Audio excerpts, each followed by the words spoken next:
नमस्कार। आप देख रहे हैं स्पेशल कवरेज न्यूज़। मैं हूं आपके साथ शिव कुमार।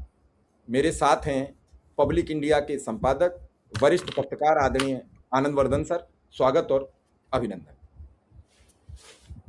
प्रधानमंत्री जी ने पैनिक बटन दबा दिया और पैनिक बटन उस समय दबा दिया, वैक्सीन के जरिए सभी लोग हृदय से कमजोर हो चुके हैं। तो मैं अपने सभी दर्शकों से ये कहूंगा कि प्रधानमंत्री के पैनिक बटन को बेहद गंभीरता से ना लें, अपने मानसिक दबाव में ना आए, दिल की धड़कनें न बढ़ाएं। जो होगा वो देखा जाएगा, उसे स्वीकार करें। पैनिक बटन इसलिए है कि सीधा सीधा उन्होंने एक तरीके से कोरोना जैसे लॉकडाउन का आगाज कर दिया है। वर्क फ्रॉम होम अभी अभी वडोदरा में उन्होंने मतलब कह दिया कि वर्क फ्रॉम होम करिए, ऑनलाइन क्लासेस चलाइए, डीजल पेट्रोल जितना हो सकता है उतना बचाइए, लेकिन हम रोड शो करेंगे, हम हवाई यात्रा भी करेंगे। और आप लोग जो हमने अपने व्यापारिक मित्र अडानी को लेकर जो पेड़ काटने का सिलसिला चलाया है, जिससे जलवायु का परिवर्तन जो बहुत बेहद बिगड़ रहा है, हम लोग भट्टी में तप रहे हैं, लेकिन हम 5-7 दिन के लिए यूरोप के ठंडे देशों में जा रहे हैं ताकि जो चुनाव से थकान पैदा हुई है हमें, वो हम ठीक हो जाए। अब शपथ ग्रहण सबकी हो गई, अब तमिलनाडु का कोई चांस बचा नहीं है, तो अब बहुत परेशान होने की ज़रूरत नहीं है। और असम में हम आज करा देंगे, यानी 12 तारीख को करा देंगे, तो अब निश्चिंतता आ गई। सर, ये सब जो बातें हैं वो हमने इसलिए दर्शकों तक समझाने का प्रयास किया कि हम इन बातों को डिकोड आपसे करने का प्रयास करेंगे, समझने का प्रयास करेंगे कि इस पैनिक बटन दबाने की आवश्यकता क्या है। क्या इस कारण अभी उत्तर प्रदेश में चुनाव में 8 महीने हैं, तो 8 महीने तक डीजल पेट्रोल की कीमत बढ़ाई जा सकती है, लोग प्रिपेयर हो जाएं, या फिर 100 घंटे में कुछ सरकार ऐसा करने जा रही है। तो पहले जो पैमाना डाल के नाप चुके हैं कि आप थाली बजाओगे कि नहीं बजाओगे, तो उसे स्वीकार कर लिया, आप ताली बजाओगे कि नहीं बजाओगे, उसे स्वीकार कर लिया। तो पहले ही एक पैनिक बटन दबाया कि हम डीजल के पैसे, पेट्रोल के पैसे और जो सिस्टम है उसे हाईजैक करने वाले। शिव जी, मैं इसको इस तरह से देख रहा हूं कि जो देश की आर्थिक व्यवस्था वो अच्छा ऐसा नहीं कि एकदम से आई है। ये पिछले 12 साल से 13 साल से तो इनकी सरकार है, तो इस 12 साढ़े 12 साल से इनकी सरकार है। तो अब ये कहना कि ये नेहरू की वजह से, इंदिरा की वजह से, ये अब ये अपने अपने अपने मन बहलाने के लिए कहते रहे, लेकिन लोगों को समझ में आ रहा है कि जिम्मेदारी तो इनकी है। मैं एक एक करके आऊंगा क्योंकि जो इन्होंने चीजें कही हैं, चूंकि बात सबसे पहले ये तेल से कह रहे हैं, पेट्रोल से कह रहे हैं कि वर्क फ्रॉम होम करिए, पूलिंग कार करिए, मेट्रो रेल से चलिए, इत्यादि इत्यादि। 2-3 चीजें समझना ये जरूरी होगा कि पहली चीज ये है, और पहली फर्स्ट एंड फॉरमोस्ट, कि मोदी जी सस्ता तेल हमें क्यों नहीं मिल रहा है। मैं वहीं से शुरू कर रहा हूं। आपको ईरान सस्ता तेल दे रहा था, आपको रशिया सस्ता तेल दे रहा था, आपने वो तेल लेना सस्ता बंद कर दिया, आज आप महंगा तेल ले रहे हैं। इसकी वजह क्या है? भाई देश पूछेगा, आप देश आपसे पूछ रहा है। ये आपके निकम्मापना और आपका जैसा आरोप राहुल गांधी लगा रहे हैं कि आपका नाम एप्स्टीन फाइल में है, इसलिए आप कॉम्प्रोमाइज हो रहे हैं। तो क्या ये we are paying for price for Epstein file? क्या हम एप्स्टीन फाइल में आपका या आपके सहयोगियों का या आपके कैबिनेट कलीग का नाम होने की वजह कि हम प्राइस दे रहे हैं कि हम सस्ते की जगह महंगा तेल खरीद रहे हैं? क्योंकि ये तो कोई भी पूछेगा। आपके पास ऑप्शन था ईरान से, आपके पास ऑप्शन था, आपने बंद किया वो ऑप्शन, और आज आप उसको महंगे में खरीद रहे हैं। तो पहली चीज तो ये रही। दूसरी चीज, मैं बिल्कुल इस बात को मानता, अगर मोदी जी इस बात का एक काम करते, मोदी जी कल सुबह अपना, जैसे उनको गुवाहाटी जाना है या कहीं जाना है, वो कमर्शियल फ्लाइट से चलते। कल के दिन उनको विदेश जाना, वो कमर्शियल फ्लाइट से जाते। हम सबको लगता कि मोदी जी सीरियस है उसके बारे में। मोदी जी का ये जो फ्लाइट होती है कोई मोदी जी अपना खेत बेच के इसके फ्लाइट का टिकट नहीं है, ये हमारे और आपके टैक्स के पैसे का है। तो मोदी जी यहाँ पे तो उसी रफ्तार से घूम रहे हैं। मोदी जी जिस तरह से काफले में चल रहे हैं, जो रोड शो कर रहे हैं, उसमें सैकड़ों गाड़ियां चल रही हैं। बाकी लोगों को कह रहे हैं कि नहीं नहीं नहीं, तुम जो है तुम अपना स्कूटर पे भी मत चलो, तुम अपना कार पूल करो और क्या क्या करो। इस देश का जो अगर व्हीकल में देखें, जो जो कार और स्कूटर, करीब 60% तेल दो पहियों का है। अब ये आपका निकम्मापना है कि आपने इस देश के पब्लिक ट्रांसपोर्ट को ठीक ही नहीं किया है 12 साल से। आप आज कह रहे हैं मेट्रो में चलें। दिल्ली को छोड़ के सारी मेट्रो घाटे में है। मेट्रो आप क्यों चला रहे हैं? आप जबरदस्ती मेट्रो किए हुए हैं। मेट्रो आप इसलिए चला रहे हैं क्योंकि मेट्रो में एक मोटा ठेका मिलता है, एक मोटा पैसा होता है और उसमें पैसे का एक बड़ा कमीशन आपके यहाँ आता है। आपका मेट्रो चलाने का भाई एक ऐसा ऐसा वो आप क्यों कर रहे हैं जो आपको पता है कि जो घाटे में है, लेकिन आप किए जा रहे हैं उसको। ये बात मैं इसलिए कह रहा हूं कि आपने क्या पब्लिक ट्रांसपोर्ट की तरफ ध्यान दिया था? आपको कहने की जरूरत ही नहीं होती। अगर आज यहाँ की बसें ठीक होती तो मैं और आप भी बस से चलते, हम और आप अपनी गाड़ी से क्यों चलते? आज आज आपके निकम्मेपन की वजह से ये हालत आ रही है। मैं अपनी बात बता दूं, मैं एक मतलब अपर मिडिल क्लास से आता था, लेकिन हम सब लोग साइकिल से स्कूल जाते थे और उसके बाद जब हम सब लोग बस से चलते थे, बस क्योंकि बस की इतना पब्लिक ट्रांसपोर्ट था एक समय में, तो आज की तारीख में वो पब्लिक ट्रांसपोर्ट तो बिल्कुल आपने उसको ध्वस्त कर दिया है। तो ये तो रही पहली पेट्रोल और डीजल की बात। और वो पेट्रोल और डीजल जो एनर्जी सिक्योरिटी की आप बार बार बात कर रहे थे और जो राहुल गांधी जिसको बार बार आगाह कर रहे हैं, उन्होंने मार्च में कहा था कि एक ऐसी तबाही आने वाली है जो ये नरेंद्र मोदी साहब उसको हैंडल नहीं कर पाएंगे। और ये वही हो रहा है क्योंकि आपको केवल इवेंटबाजी करने से, दूसरे को गाली देने से आपको फुर्सत नहीं मिल रही। अब आ जाइए सोने की बात, थोड़ा सोने की भी बात कर लें।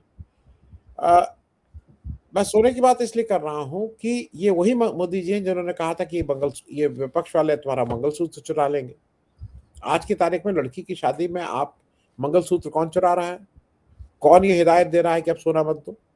हम और आप हम भारत में जब रहते हैं तो इररिस्पेक्टिव हो, चाहे हिंदू हो, चाहे क्रिश्चियन हो, चाहे मुस्लिम हो, सोना एक एक नब हम कहेंगे मेजॉरिटी ऑफ द हाउस। और मेजॉरिटी जब मैं बोल रहा हूं तो 90% से ऊपर, रिलीजन से उसका कोई लेना देना नहीं। सोना शादी में लड़की को या बहू को या उसको देने का एक चलन है हमारे यहाँ।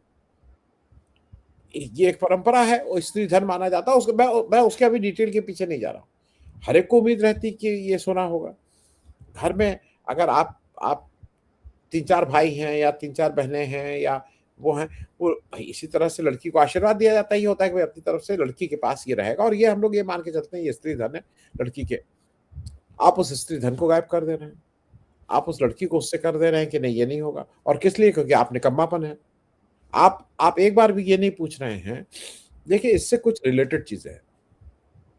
देश में सोना बेतहाशा खरीदा जा रहा है। खरीद कौन रहा है? ये भी, क्योंकि ये भी आज एक क्लियर हो जाए। मैं अडानी अंबानी और वो 6-7-8 लोग जिनका 16 लाख करोड़ का कर्जा माफ किया है आपने उसको चूना लगाया है हम लोगों के ऊपर। उस 16 लाख करोड़ के बेनिफिशियरीज जितने हैं, ये अडानी है, अंबानी है, जितने ये देश के वो हैं बड़े बड़े 6-7, इनकी बेतहाशा प्रॉफिट मिला है इनको। और खास करके कोरोना के बाद आप किसी की बैलेंस शीट देख लीजिए, 80-82 हजार करोड़ रुपए का अडानी का प्रॉफिट है। पिछली बार कुछ 70,000 करोड़ अरे अंबानी का है। मेरा कहना है सबका बेतहाशा प्रॉफिट बढ़ा है। जब प्रॉफिट बढ़ रहा है तो उस प्रॉफिट का आप क्या करते हैं? हम और आप अगर प्रॉफिट होता है, भाई इनका कहना, ये मिडिल क्लास वालों कह रहे हैं घूमने मत जाओ, घूमने मत जाओ। ठीक है, घूमने नहीं जाएंगे। ये जितने बड़े हैं इन सब ने या तो सोना खरीदा है या विदेश में पैसा भेज दिया है। इन्होंने, आप मुझे एक फैक्ट्री बताइए कि एक नई फैक्ट्री लगाई हो। अंबानी का पैसा अगर आ रहा है तो अंबानी जाके यूएस में फैक्ट्री लगा रहा है, जो एक ऑयल रिफाइनरी वहां खोल रहा है। भारत में तो उसने एक रिफाइनरी खोली, दूसरी रिफाइनरी तो नहीं खोली ना, वो अमेरिका में जाके खोल रहा है। तो ये जो पैसा है, ये जो सोना है, वो आपके साथ ही लोग खरीद रहे हैं। आपने कॉर्पोरेट टैक्स में ढील देके जो कॉर्पोरेट जगत है उनको बेतहाशा फायदा पहुंचाया है। आप उनसे क्यों नहीं कह रहे? आप उस लड़की का मंगलसूत्र छीनने का काम कर रहे हैं जिसके पास शायद वही एक मंगलसूत्र हो। तो ये जो आपने एक काम किया है, वो आपने उस आम, मतलब उस एक मध्यम वर्गीय परिवार के ऊपर सीधे सीधे डाका डाला है। मैं एक बात और कहूंगा, फर्टिलाइजर की बात कर लें। आज की तारीख में लोग ये कहते हैं ना, अब बहुत से जो भक्त लोग हैं वो कह रहे हैं कि शास्त्री जी ने कहा था तो एक दिन का खाना। शास्त्री जी ने खुद खाना पहले एक दिन का छोड़ा था, तब शास्त्री जी ने दूसरे से कहा था कि अब तुम भी खत्म करो। और शास्त्री जी की ये नैतिक बल था कि देश ने उसमें कोई धमकी नहीं थी, अपने आप ही लोगों ने छोड़ दिया था। लेकिन सबसे पहले उन्होंने खुद छोड़ा था। एक और ध्यान रखिएगा, उस समय और आज समय की एक बेसिक चीज़ों को समझ लीजिए। जब शास्त्री जी ने कहा था कि एक समय खाना मत खाओ सोमवार की शाम को, तो उसका मूल कारण ये था कि भारत में खाद्यान्न की कमी थी। अगर हमें हमें रोज़ 100 किलो अनाज चाहिए था हम सबका पेट भरने के लिए, तो हमारे पास उस समय शायद 90 ही किलो था या 80 किलो था, और हम बाहर से इम्पोर्ट करते थे। मैं उस वक़्त हमारे पास खाद्यान्न हमारे हमारे उससे कम था। आज भारत के पास खाद्यान्न की कमी नहीं है। बहुत मुश्किल से यहाँ तक पहुँचे हैं कि जब मोदी जी, आप उस पुराने जो लोगों का पुण्य है, उसकी बदौलत आप आज 80 करोड़ लोगों को जब फ्री राशन दे रहे हैं, तो ये आपका पुण्य नहीं है। भारत के उस किसान मज़दूर का खून-पसीना लगा है, जिससे इतना खाद्यान्न उत्पन्न हो रहा है। आपने पहली बेईमानी क्या की? आपने पहले फर्टिलाइज़र में 50 किलो की बोरी को 45 किलो कर दिया। अब शायद 40 करने जा रहे हैं या 40 कर कर दिया सर, 40 40 कर दिया। 40 कर दिया। नहीं, पहले 50 से 45, 45 से 50, 40, और कह रहे हैं कि नहीं इससे इससे वो कम होगी। ये बेवकूफ़ी की बात। अरे भाई, जो किसान को जो डालना है वो आपके कहने से कम क्या होगी? आपको अपना दाम बढ़ाना था तो आपने ये काम कर दिया। अब क्या हो रहा है कि अगर आप आज की तारीख में उनसे कह रहे हैं फर्टिलाइज़र ना डालो, तो उत्पादन कम होगा। उत्पादन जब कम होगा तो भारत में जो ज़्यादातर किसान हैं वो बहुत कम भूमि पे उनका वो है। होता क्या है कि 1 एकड़ 2 एकड़ की खेती है, मैंने अपना किसान किया, मैंने उसपे अपने खाने के लिए रखा, और कुछ 25-50 हज़ार का गल्ला बेच के मैंने उसको अपना बाकी जो मेरे खर्चे हैं उसका इंतज़ाम किया। जब मैं फर्टिलाइज़र आपके कहने के अनुसार नहीं डालूँगा, तो वो उसकी उसकी उत्पादन कम होगा, तो फिर मेरे लिए और समस्या होगी। और ये वो गरीब किसान है जो जो आज मोहताज है बहुत छोटे-छोटे पैसे के लिए। आपने जी, उसके पास से नरेगा जो मनरेगा वाला वो था, वो काम छीन ही लिया आपने। तो अब एक और चीज़ कहते हैं। मैं इसलिए इन सब चीज़ों को कह रहा हूँ कि मोदी जी के पास कोई रोड मैप नहीं है। मोदी जी के हाथ से ये सारी चीज़ें निकल गई हैं। अब वो उसको समझ ही नहीं पा रहे हैं। अब वो अपना वही झूठ बोल-बोल के, लंबी-चौड़ी बातें हाँक-हाँक के, लंबी-लंबी फेंक के, वो उसको कन्फ्यूज़ करना चाह रहे हैं। लेकिन मैं एक बात मुझे हरदम याद आती है महुआ मोइत्रा की, जो उन्होंने दिसंबर 2022 में पार्लियामेंट में कही थी, कि बात ये नहीं है कि बस्ती में आग किसने लगाई, बात ये है कि उस पागल को माचिस किसने दी। शिव कुमार। बड़ा गंभीर टिप्पणी थी कि उसको ताकतवर किसने बनाया। बात सीधी है सर। यहाँ एक और चीज है कि इस पूरे घटनाक्रम में अब ये जो इनकी बयानबाजी चल रही है कि देश की स्थितियां ऐसी हैं, तेल और ये सब चीजें, तो बीजेपी के आनुषंगिक संगठन भी सुन रहे होंगे, उन्हें भी लग रहा होगा, और आरएसएस का विश्व बड़ लेवल पर बड़ा विरोध शुरू हो गया है, क्योंकि लोग मान रहे हैं कि आरएसएस ही मोदी को सपोर्ट करती है, तो विरोध भी शुरू हो गया। तो क्या ऐसे में अब आरएसएस इन्हें इनका झोला उठाने का वक्त तय करेगी? ये भी तो हो सकता है कि अपने यहाँ कहते हैं कि 70 साल के बाद आदमी उतना अक्लमंद नहीं रहता है, उतनी जिम्मेदारियां नहीं निभा पाता है। अब अधिकारी भी झूठ में कब तक अपनी चाशनी पिरोते रहे? भाई, अधिकारी भी सेवानिवृत्त होकर समाज में ही तो जाएंगे, सबको जाना है एक दिन, तो कब तक झूठ की चाशनी में पिरोते रहे? तो क्या अब इनका झोला उठाने का भी वक्त तय होगा, या फिर ये यही फेंकते फाकते आगे बढ़ते रहेंगे? नहीं, देखिए, इनका झोला उठाने का तय आरएसएस नहीं करेगा, इस देश की जनता तय करेगी। अगर किसी को आज भी ये गलतफहमी है कि आरएसएस और बीजेपी में कोई है, ये सब एक ही थैली के चट्टे-बट्टे हैं।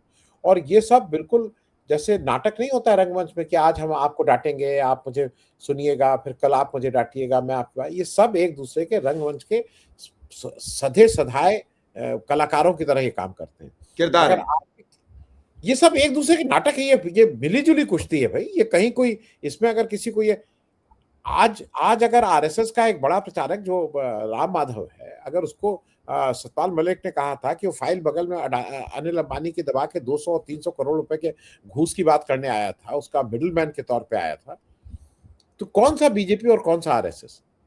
आज आरएसएस की ताकत क्या बिना बीजेपी के कुछ रह जाएगी? तो एक तो इस बात को बिल्कुल निकाल देना चाहिए कि इनके अपने संगठन करेंगे और उसमें मर मरेंगे, कुछ नहीं मर मरेंगे, कोई मर मरेंगे। आज आज इसके लिए देश को तैयार किया जा रहा है कि भाई हिंदू राष्ट्र बनना है तो ये सब तो छोटी मोटी कुर्बानियां होती ही रहेंगी। आज लोग ये बता रहे हैं कि दुनिया के स्तर पे इतनी मुश्किल मुश्किल है। अब जो जो उम्मीद की जा रही है कि जो तेल के दाम बढ़ेंगे वो कोई एक 20 रुपए से 40 रुपए तक हो सकता है, और शायद राशनिंग भी हो सकती है किसी तरह की। वो मुझे मुझे कोई डिटेल नहीं मालूम है, वो तो एक कोई गुगली की तरह आएगा। लेकिन लोग तैयार हैं, लोग कह रहे हैं, अब लोग ये कहेंगे अगर ये 40 रुपए बढ़ाएंगे कि अरे मोदी जी नहीं होते तो 400 बढ़ जाते, तो कुछ इस तरह की बातें करेंगे। तो अभी हो क्या गया है ना कि वो जो हिंदू मुस्लिम हिंदू मुस्लिम हिंदू मुस्लिम करके वो जो नफरत का बीज अब बड़ा वृक्ष बन गया है, और वो बड़ा वृक्ष जो है अब उसको उसको और खाद पानी दिया जा रहा है। उसमें कहीं कोई कमी नहीं है। तो मुझे मुझे नहीं लगता है कि ये कहीं से भी गलत। हाँ, ये जो आपका कहना ये है कि आरएसएस का विरोध बाहर इसलिए हो रहा है कि आरएसएस अपना नाम बदल के यूएस में आरएसएस आरएसएस के नाम से नहीं करती है, वो एक कोई अपने संगठन का नाम उसने वहां बदल दिया है। जी। और ये जो मोदी जी जब जाते थे तो मोदी मोदी ये सब नारे आरे वो लगाते थे, आज मारे मारे फिर रहे हैं, सबने अपने चेंज कर दिए हैं, सबने अपने नाम बदल दिए हैं और उस संगठन से अपने को अलग कर लिए, क्योंकि अमेरिका में अब एक एंटी इंडियन सेंटिमेंट बनाने में आरएसएस का सबसे बड़ा हाथ रहा है। शिव कुमार जी। सर, तो जो सेंटिमेंट बना उसी से क्या फिर हमारे वीजा और इन सब की बातें अमेरिका में तेजी से उठी?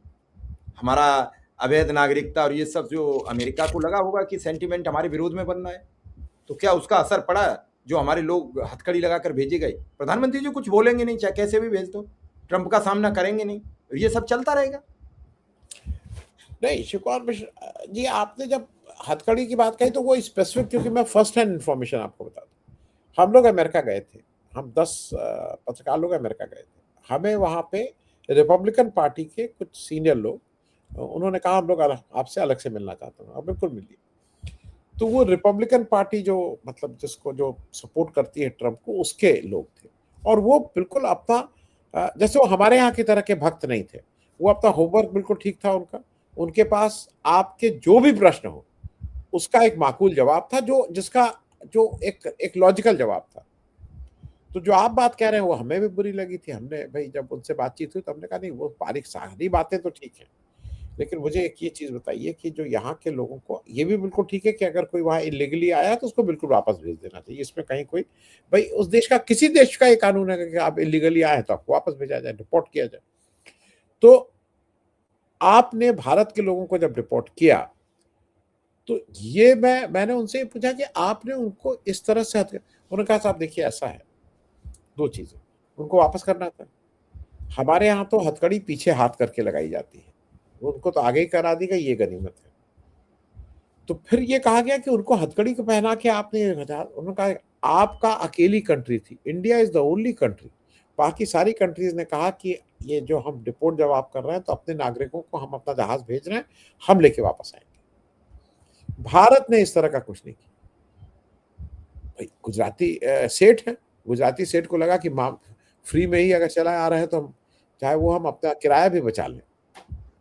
तो मेरा कहना यह है कि उनका कहना यह किराए बचाने के चक्कर में अस्मिता चली जाए कोई मतलब नहीं है, किराया क्या बचा फर्क लो। पड़ता है, इनको क्या फर्क पड़ता है? इनका, इनके यहाँ के देखिए, अब ये बात कड़वी लगेगी। ये जो जो जेम्स बॉन्ड के एक पिताजी वहां बैठे हुए हैं और जेम्स बॉन्ड के चाचा बैठे हुए हैं, कि वहां जाके कर दिया और उनको ठीक कर दिया, उनको ठीक कर दिया। हिरेन पांड्या तो इनका आदमी था, आज तक हत्यारों का पता लगा पाए? हिरेन पांड्या तो इनका गृह मंत्री था, उसकी हत्या होती है तुम्हारी नाक के नीचे होती है, आज तक तुमने बताया उसको? और फिर तुम बताते हो कि मैं, देश की सुरक्षा तुम्हारे हाथ में है। तुम क्या सुरक्षा करोगे? तुम अपने आदमी का तो बता नहीं पाए कि उसके हत्यारे कौन थे। तो मैं बात इसलिए कह रहा हूं कि इनको इस अस्मिता और इससे कोई फर्क नहीं पड़ता है।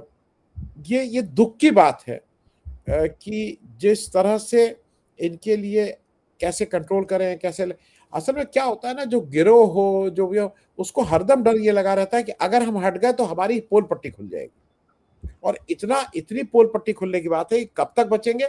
और मैं बिल्कुल क्लियर हूं, ये आरएसएस और इनके संगठन इनके कुछ नहीं करेंगे। ये इनको जनता इनका इलाज करेगी। इनके पास इनका इलाज जनता के पास है और किसी के पास नहीं। शिव कुमार जी। सर, राहुल गांधी ने फिर इस पर पलटवार किया है और उन्होंने कहा कि ये सब कुछ नहीं है, ये सब फजीयत करने वाली बात है और देश फंस चुका है। इनके कहने से क्या क्या छोड़ोगे? देखिए, मैं दो चीजें इसमें और कहूं। एक चीज तो पहले राहुल गांधी की बात कर लें। राहुल गांधी ने एक दो चीजें और की हैं, अगर आप उसको इधर उनके बयानों को ध्यान से देख रहे हो।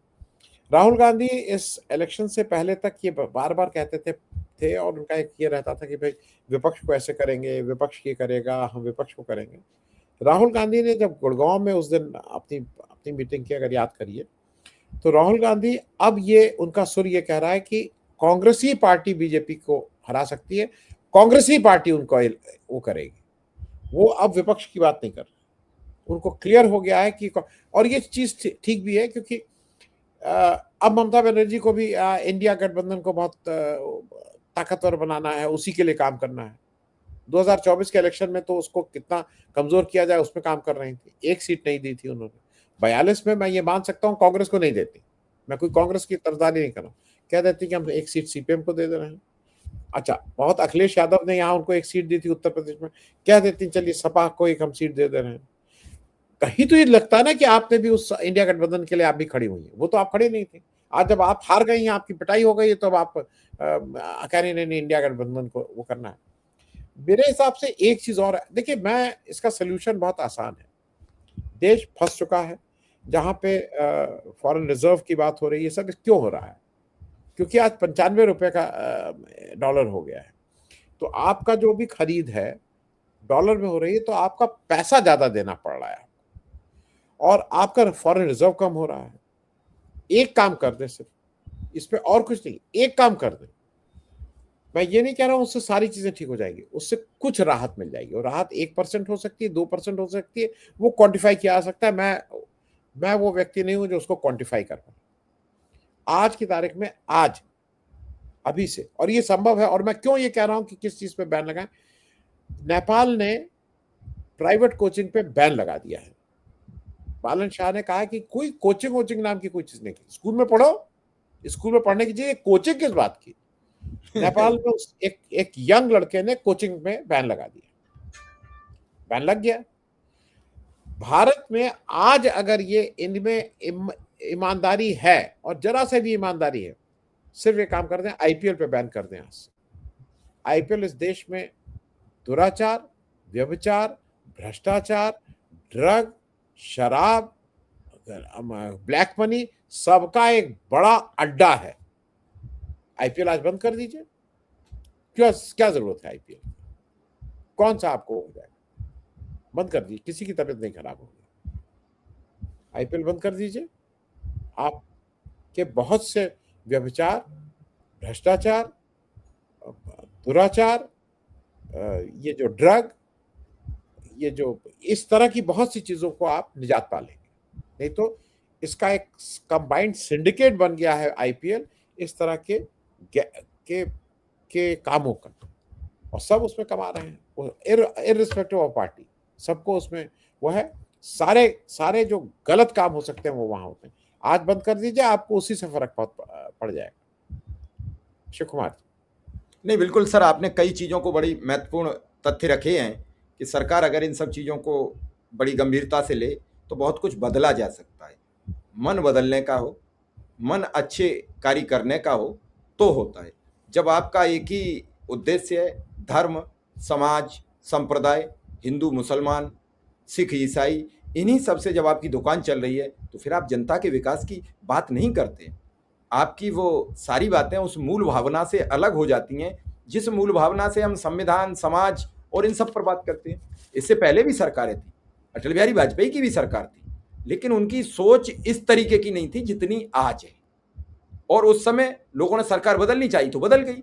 अब तो लोग बदलना चाहें तब भी बदलने में बड़ी समस्याएं आएंगी।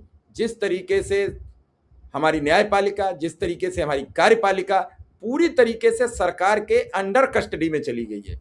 और ये अंडर कस्टडी कब खत्म होगी? क्योंकि पद सबको चाहिए। जब मनोज अग्रवाल जो निर्वाचन आयुक्त थे बंगाल के, वो चुनाव होते ही चीफ सेक्रेटरी बन सकते हैं। एसआईआर में एक लगा अधिकारी मुख्यमंत्री का सलाहकार बन सकता है, तो फिर अगला अधिकारी तो और आगे बढ़ के करेगा काम, ताकि उसे एक और अपॉर्चुनिटी मिले। तो ये जो भाग दौड़ का जो सिस्टम तैयार कर दिया है मौजूदा सरकार ने, इससे कैसे बचा जाए, और इससे तभी बचा जाएगा जब जनता खड़ी होगी और जनता भी अपनी आवाज बुलंद करेगी। मेरा अपना आकलन यही है सर। मैं एक चीज, अब क्लोजिंग में मैं एक चीज सिर्फ कह दूं, बंगाल में जिस तरह से इलेक्शन कमीशन ने बिहेव किया, जिस तरह से जुडिशरी ने बिहेव किया, जिस तरह से एसआईआर लगी, जिस तरह से सीआरपीएफ वहां लगी, जिस तरह से आप जितनी चीजें हो सकती थी, इससे ज्यादा कुछ हो नहीं सकता था। इसके बियॉन्ड का हो सकता है, मुझे नहीं मालूम। ये सब बेईमानी करने के बाद वोट तो 45% मिले ना, तो 55% लोग आज उस पाले में आज भी खड़े हुए हैं। तो मुझे इस देश के आम जन के ऊपर आज भी विश्वास है, ये कोई भी बेईमानी कर ले, ये बेईमानी की पराकाष्ठा थी ना, इससे ज्यादा और बेईमानी क्या हो सकती। एक चीज हो सकती है कि इलेक्शन ही ना कराएं, तब फिर तो बात दूसरी है, लेकिन अगर इलेक्शन का स्वांग भी ये करेंगे तब भी 45% से ऊपर नहीं पहुंच पाए। तो ये ध्यान रखिएगा कि इस देश के आम जनता के ऊपर विश्वास रखिएगा, वक्त आने पर उसको कैसे बदला जाता है ये इस देश की जनता को ठीक से आता है। और उसमें एक चीज और जोड़ दूं, ये सारे के बाद एंटी इनकम्बेंसी भी ममता की थी। ममता बनर्जी जी की भी जो बहुत से जिस ढंग से वो सरकार चलाती थी और जिस ढंग से लोगों का था, वो कोई उन्होंने एक डिफरेंट राज को एक दूसरे ढंग से बदला था, तो वो एक फैक्टर भी था। इन सबके बाद भी 45% वोट मिले, ये ध्यान रखना। नहीं, बड़ी आपने गंभीर बात की कि इसके बावजूद आपके पास 100 में 45 ही लोग आए, 55 आज भी विरोध में खड़े हैं। तो जिस दिन 60 हो गए उस दिन फिर आपको धक्का मारकर निकाल देंगे, उसी का इंतजार है। तो फिलहाल आपने सर समय दिया, इसके लिए आपका बहुत बहुत आभार, बहुत बहुत धन्यवाद। Thank you Ashok Kumar.